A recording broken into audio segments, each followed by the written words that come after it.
New tonight, President Donald Trump has signed the first veto after Congress rejected his declaration of the state of emergency on the southern border, a claim some residents in Stark County say is unnecessary. CBS 4's Abril Preciado spoke to one resident that tells us how the move could impact her property.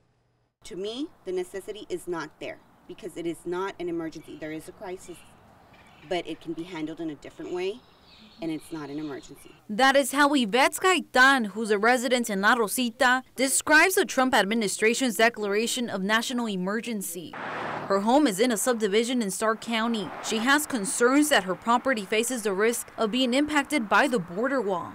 It's not just a strip of property, it's our actual homes that are sitting here.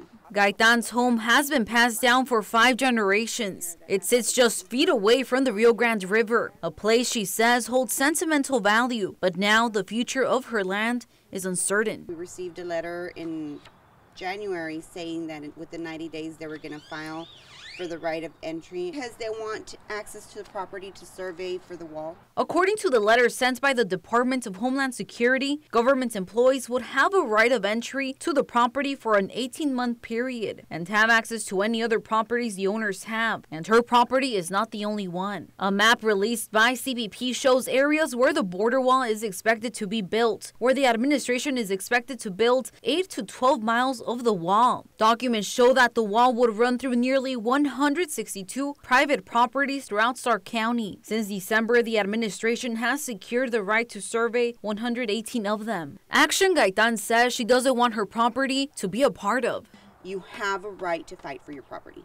Eminent domain or not, you still have a right to fight for what is yours. The Rio Grande River is just a few feet away from the Gaitan family home. And this is also the area where the border wall is expected to go up if plans go through. According to documents that were sent to Gaitan, a map shows the border wall construction would take place on her property. However, she says in other maps that were released, the border wall would be built behind the road, leaving her property and subdivision on the other side of the border. Comes down to it, I would probably have to stand in front of a bulldozer if I had to.